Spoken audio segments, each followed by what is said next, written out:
Hello everyone, Revers here, and welcome to Divinity Original Sin 2. This will be a mostly blind playthrough, as I tried recording before and didn't realize it until later that the default resolution was not set to what it should have been. It was auto-detected wrong, and yeah, I had cutoffs from each side when I went to edit. So that was about over 2 hours of recording that I have to start over now. So I already decided what we're going to play, and this is going to be a slow let's play. It's going to have a lot of reading, a lot of listening to the dialogue, and very roleplay, no min-maxy. I'm not worried about min-maxing anything, and so let's go ahead and get started with our character creation. We're going to start with classic mode. In the future, if we play more, we'll maybe go to tactician mode, but I know I'm not good enough for that right now. Go ahead and begin. We're going to start out with one of the origin characters. I've already chosen it, and once it loads up, I'll go ahead and we'll play the origin character's little story that it has. Log and reading the logbooks and stuff. This playthrough may not be for you, but it's for those who want to see it. Alright, so we're going to go to Origin Fane, and we are going with the Conjurer build. So we've left all this the same, except for our instrument. We're going to go ahead with the cello, because why not? And here we go.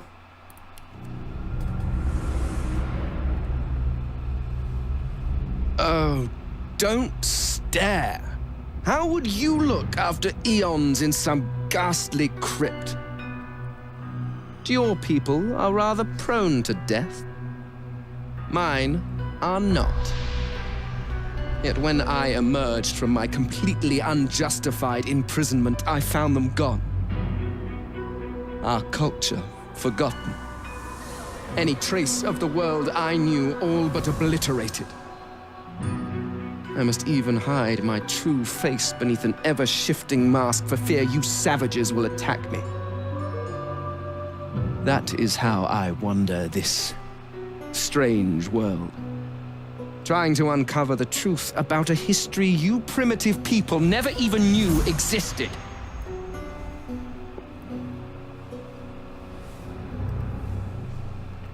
All right. So, let's go ahead and start game. Alright, warning, beware, playing as an undead poses unique risks and benefits. Undead must veil their true selves from the living or risk being attacked. Healing potions and spells will damage you, while poison heals you. Undead picklocks with bony fingers alone, and can survive the scourge of death bug. Yes, we're done.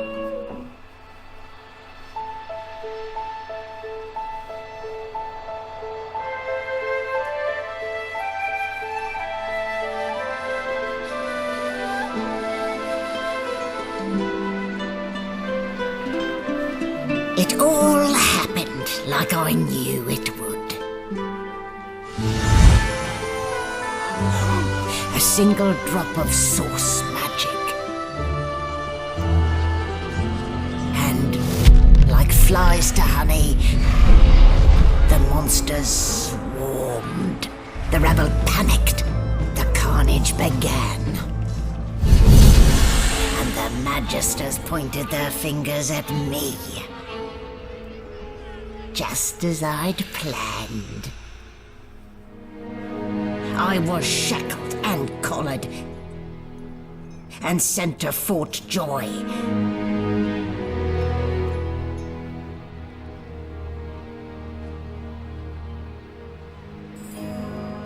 I'd come here to kill Godwoken, but instead I became part of their story.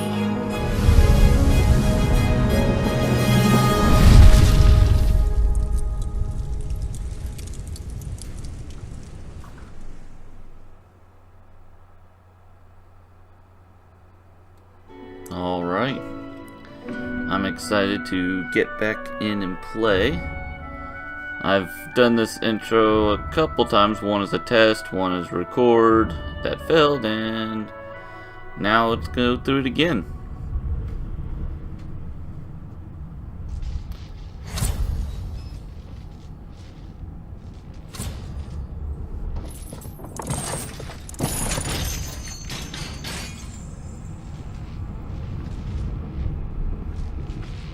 Well now, aren't you a curious sight? If I'd had a mask to hide my bones as well as yours, maybe I'd still be walking around today. Where'd you get it? There can't be many curios like that in the world. Okay, so we're going to be doing a lot of roleplay with this character. He's going to ask a lot of questions. He's going to be curious about a lot of the things that this new world has to offer him. And so, yeah, so we can boast, craft, tell the skull mind's own business. So we're going to look at the skull inquisitively. Is it normal for human remains to talk? Fresh out of the crypt, are you? No, we are abnormal. It's why we hide in the shadows. Or walk about like you still had flesh on your bones in your case. You even have yourself a silky mortal voice. So you could admit that the voice is something of a trick. Your words and tones project directly from the minds of others. Boast that you can make others hear your voice you want them to hear. You are that powerful. But we're going to ask the talking cranium if it knows what's happening on the ship. How much do you think I get out? All I know is there are more like you. Well, not quite like you. But sorcerers collared on this tub, all heading to Fort Joy. Beyond that, your guess is as good as mine. Still, you'd best keep that mask on. The living don't take kindly to seeing their future staring back at them.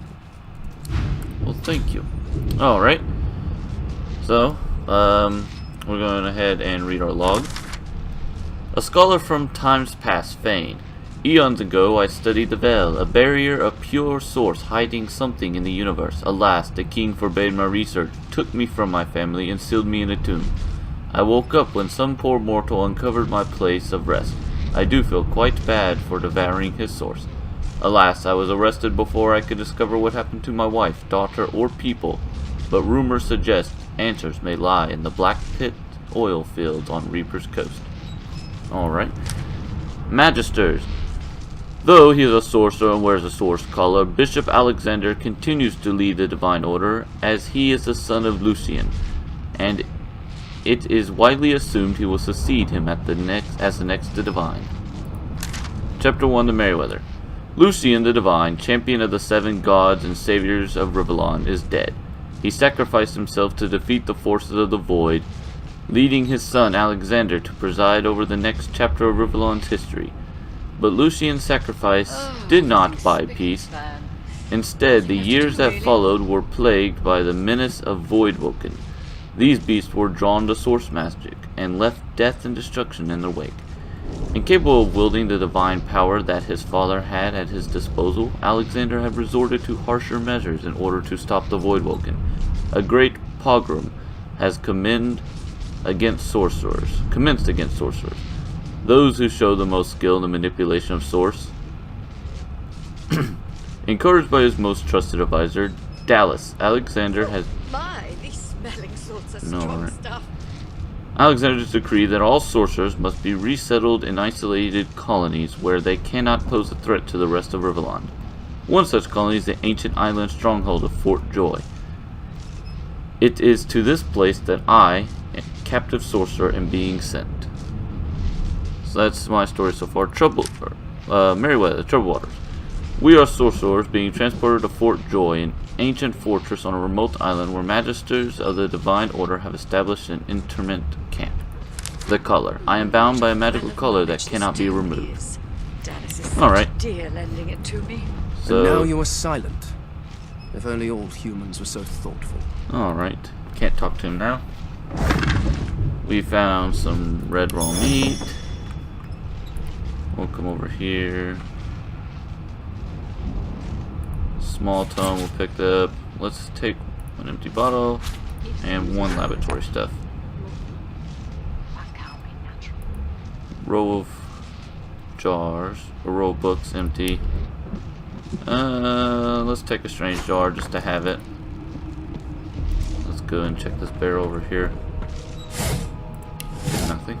It seems as though there's a pattern. Okay. Ah, you're up. Yes. Looks like that collar fits you snugly enough. Nice bit of work, even if I do say so myself. There.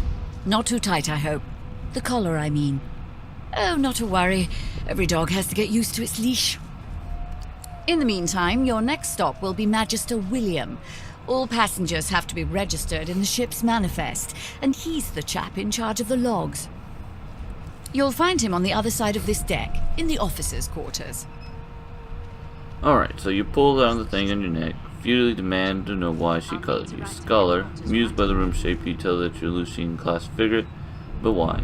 Mystic, say you have a long black dream about a ship sailing the river of the dead, but you're not dead, are you? Take your leave.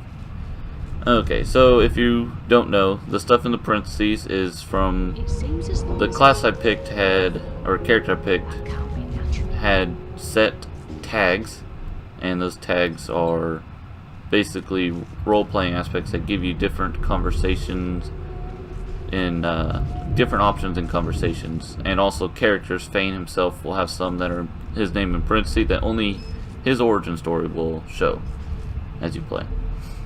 We are going to we're going to be mystical too, so we'll also do number 3. No, you're alive and you're having a conversation. You are on a ship, of course, but luckily for us both, we're merely sailing the plain old sea. Index fingers pressed to her lips, she pauses a moment to give you a scrutinizing gander. My word, you do seem a bit befuddled, don't you? Perhaps I was a bit too generous with that sedative. Oh well, I'm sure you'll soon gather your wits. Most likely. Eventually. In the meantime, all you need to know is that we're en route to Fort Joy. A new life awaits. And if you're a particularly good boy, perhaps a cure as well. An end to Source. For good. You pull the thing around your neck futilely, demand to know why she colored you. Why, for my peace of mind, of course. Why don't you try casting one of those source spells of yours?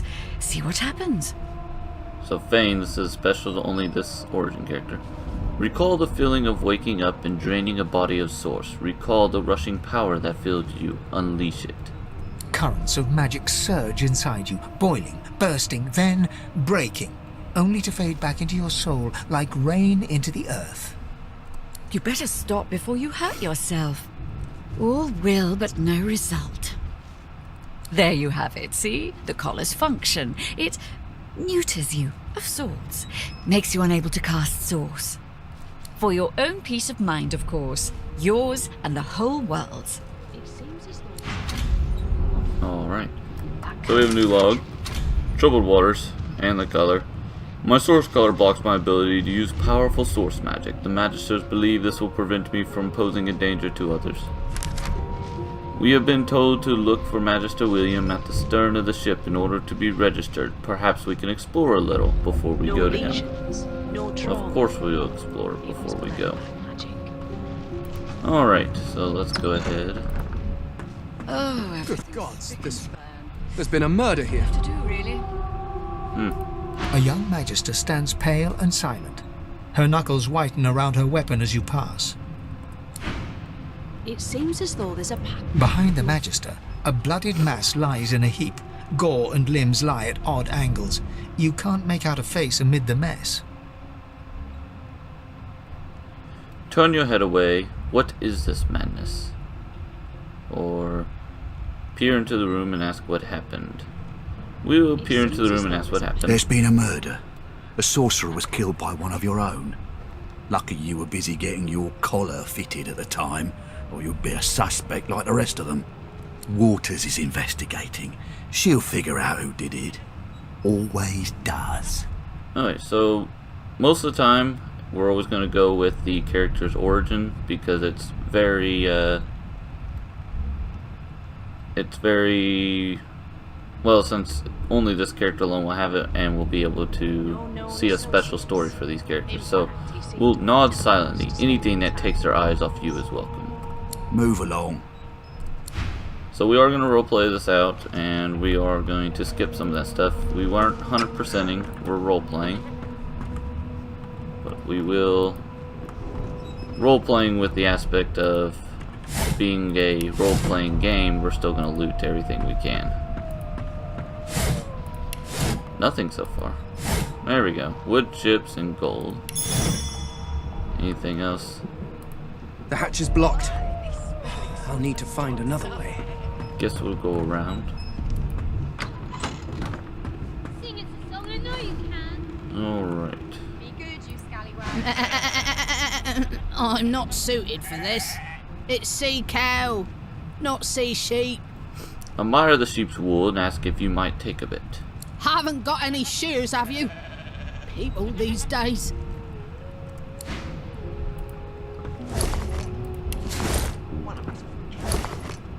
$3 gold. A bedroll.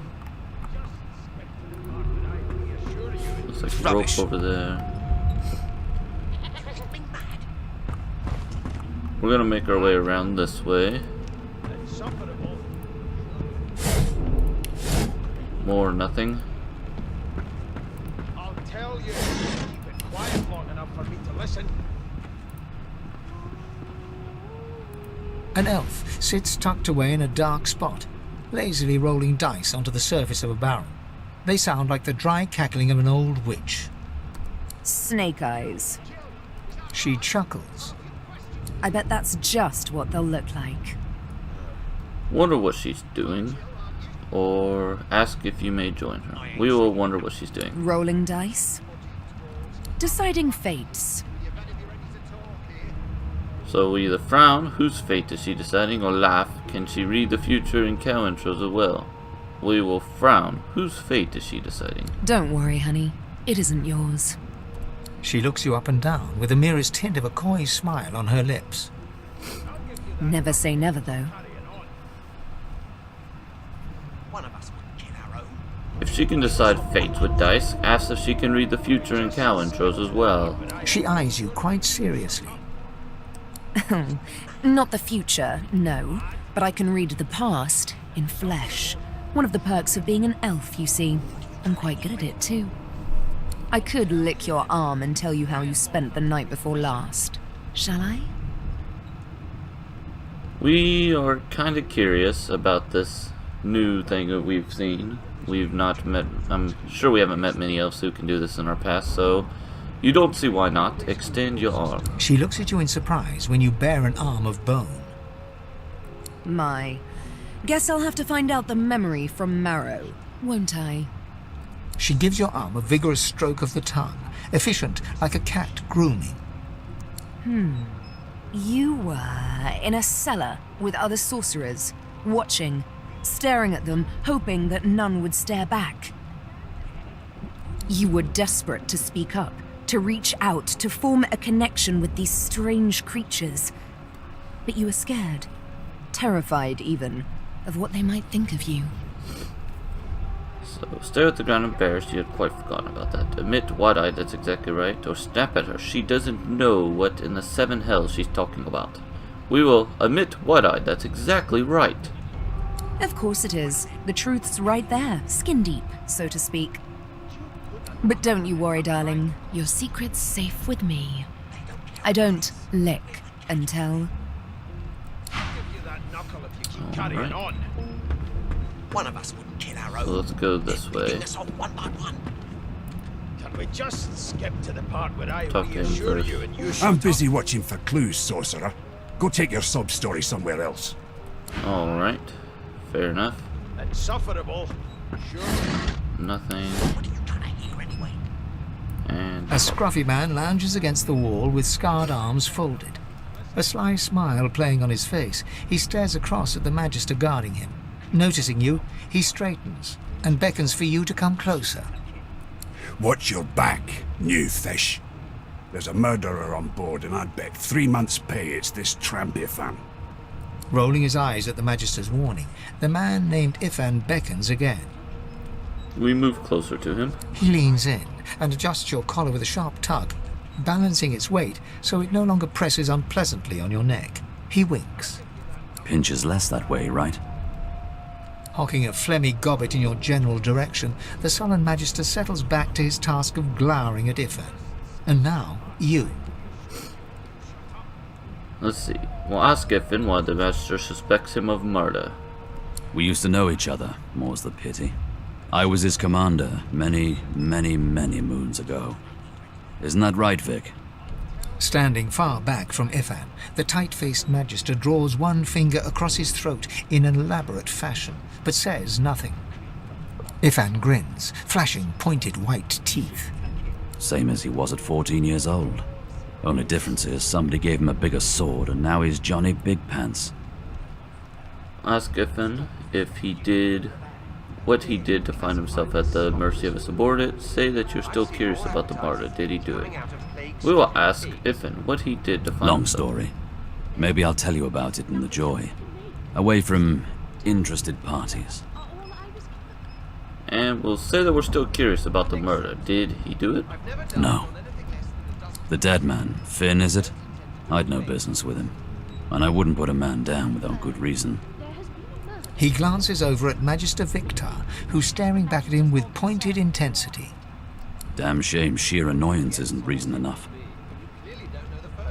Ask if he knows anything about where you're headed. Fort Joy? The Joy? I've heard a lot. Nothing good. No surprise there, since Bishop Alexander runs the show. Wonder if we'll get to meet the ringmaster himself. Say you like to meet Alexander, you show him exactly what you think of his bloody divine order. Tell Ifan that one acquaintance you're not eager to make. Say you've no interest in Alexander, all you care about is surviving Fort Joy. We will say number 3. Not interested in the son of the divine himself.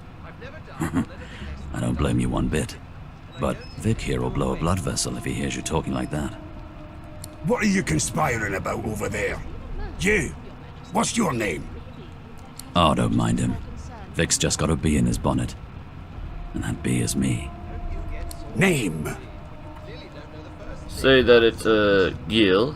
Refuse to give him your name.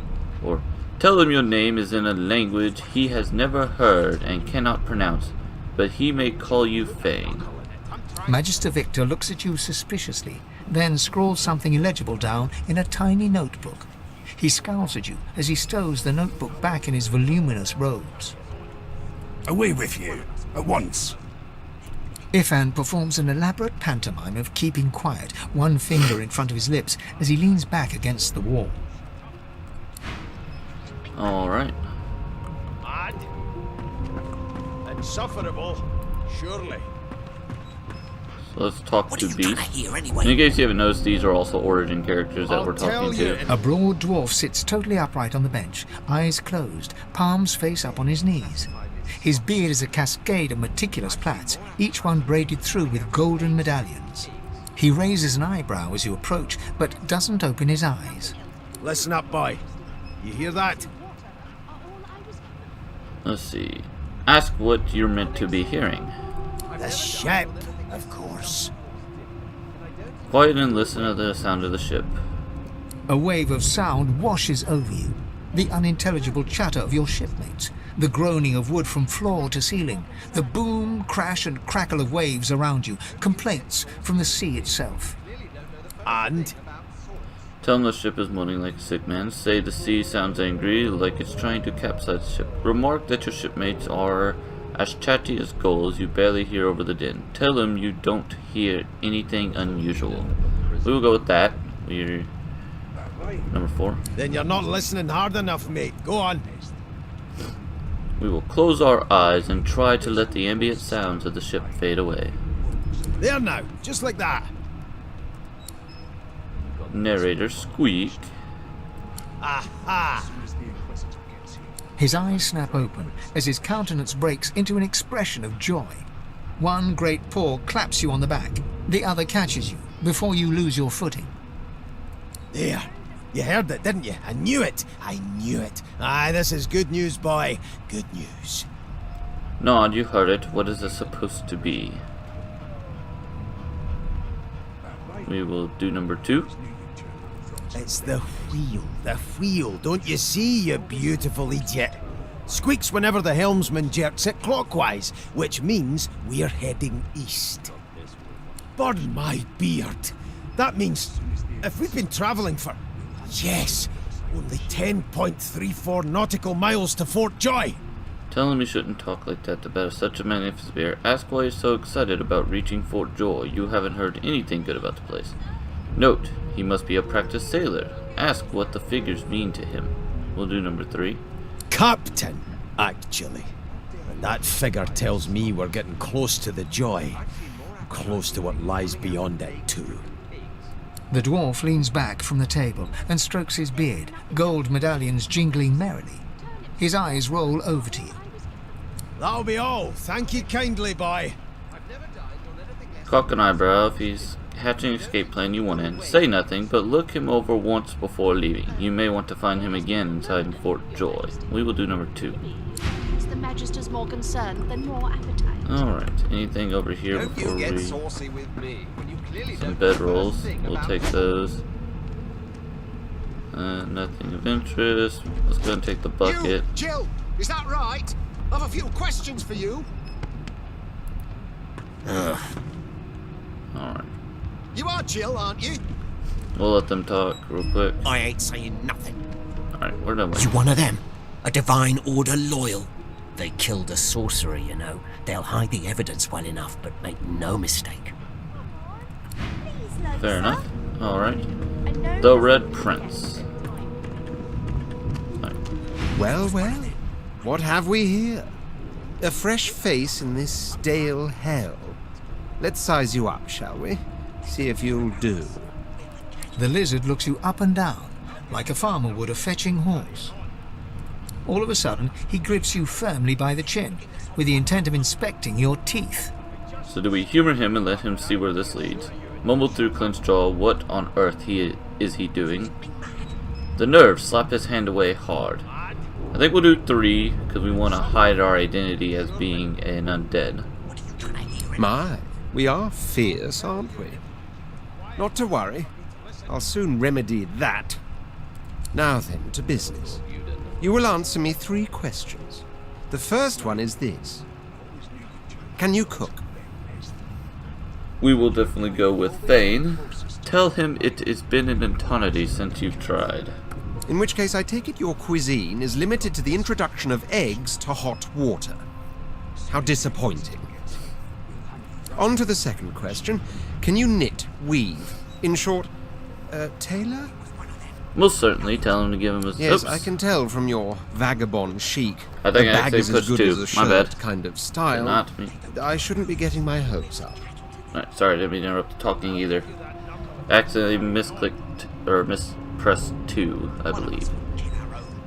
Which was the option I probably would have gone for. Something about not really good at it. On then to my final query. Have you the ability to administer the upkeep of one's personal appearance? The delicate art of cosmetics is what I'm after. Rubbing your chin, you tell him you're trying to recall the last time you bathed. What month is it? Which sounds right for a dead guy. Just as I thought. That explains what's besieging my nostrils. So, 3 questions asked, 3 questions answered. Let's evaluate, shall we? As per your own testimony, you have the taste buds of a dung beetle, the fashion sense of a monkey in a clown suit, and your personal hygiene reminds one of a carcass rotting in the sun. Close enough. That won't do at all, see? I'm sad to say I must deny you the opportunity to be my slave. Ever so sorry. Stare at him blankly. He was looking for you to be his what now? My slave, of course. Oh, but I see. Yes, I suppose it must take some time for the full extent of my disheartening refusal to sink in. Still, hone your skills, and one day you may just qualify for a position in a lesser household than mine. You keep dreaming, you hear? Alright. One of us wouldn't kill our own. Fair enough. Picking us off one by one. I spent my life singing for my slaves to bring me my supper. finer fare than boiled roots and rotten tubers, too. Meanwhile, the Magisters feast on honeyed meat behind this very wall. The indignity. Very much so. See anything in the sack? Nope. Never thought you'd end up a prison guard, Vic. Basket, there we go. That right? I always knew you'd turn out rotten, Ben Mest. Alright, so Your we're kind going always to go come closest back to our around divine. this way Wolves are out of camp. and check out this area over here. And we're go way down this line.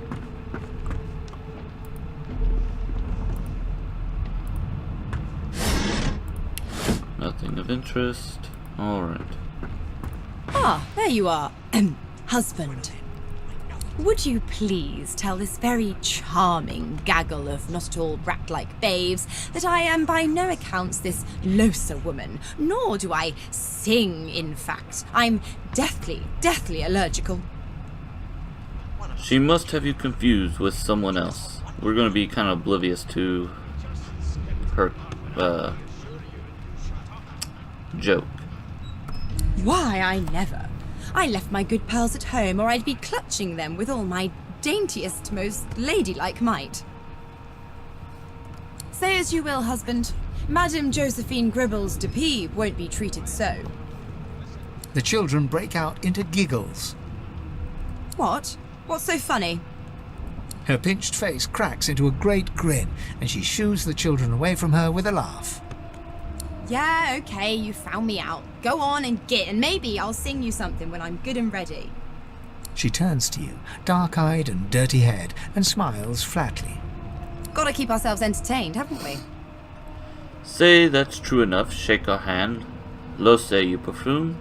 Ask if she couldn't find some more age-appropriate companions. Say you're more concerned with survival than entertainment. We will go with number 1. We won't be rude. You presume right. Ask if she knows anything about the murder that happened on board. Tell her she ought to have a look around with you. You can watch each other's backs. We will ask her if she knows anything about the murder. Trying not to find anything out either. Ignorance is bliss. The utterer, the better. Tell her she ought to have a look around with you. You can watch each other's backs. I don't think we want the company.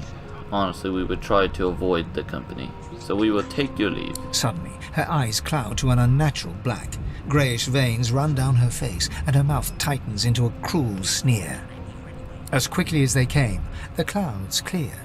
She smiles as though no change came over her. Good luck, Chief. Huh, strange. You look like my daddy. His name is Frida. He's waiting for me at home. Okay. I did. I'm here because I'm magic. Are you here because you're weird? Kinda. Do you know Losa? She's a really good singer. I'm better though. Listen. La la la la la. I bet you are. I'll give you that. Alright. Carrying on. So we got this dude. Name? So, Fane, smile slightly and tell him your name is Fane. Well, you aren't here on my list. Scram, eh? We're trying to catch a killer here. Alright, fair enough. And the dog. You! Sorcerer! Blood? No! Go! I'll tell you Alright. if you keep it quiet long enough for And I me to believe we listen. talked to everyone else. So let's talk to this guy. Here to register, sir. Good, good. Magister Williams is just about done with the last passenger. You faring okay so far? Tell him you're fine, say you've been through worse, ask if he actually cares, ask if he'd be fine, colored like a dog, and stuck in a ship's hold with a corpse and a murder on the loose. I think we'll say we've been through worse. Trust me, with Bishop Alexander in charge, things will get a lot better from here on out. He's God-woken, you know. You head on in now. Williams will get you sorted fast. Thank you. Keep those bolts trained on her. And if she tries to run, shoot to kill. You seem on edge, officer. What on earth is the matter? Murder most foul. I strongly suspect you know all about it. Do you? Well, perhaps you're absolutely right. Got this wolf on a leash now. Last time I interrupted that conversation, I wanted to actually hear it this time. Standing at the center of the room, you spot a sorcerer haughtily eyeing a pair of nervous-looking magisters. They keep their crossbow trained upon her as she's being interrogated by an officer. So you admit it then? You murdered that poor fella? Yes, I did. But of course, that was only the beginning.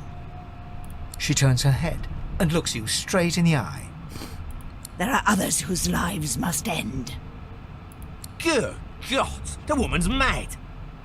You there, sorcerer, go and fetch Magister Siwan. We need to do more than collar this maniac. We need to shackle her, hands and feet. Address the sorcerer and ask her what she meant by, there are others whose lives must end. It means your journey draws to a close. Do stick around for its finale, though, because... She reaches for her collar and simply removes it. I'm just about to create a scene.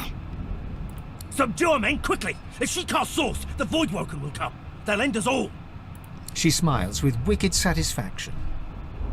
Precisely. And end.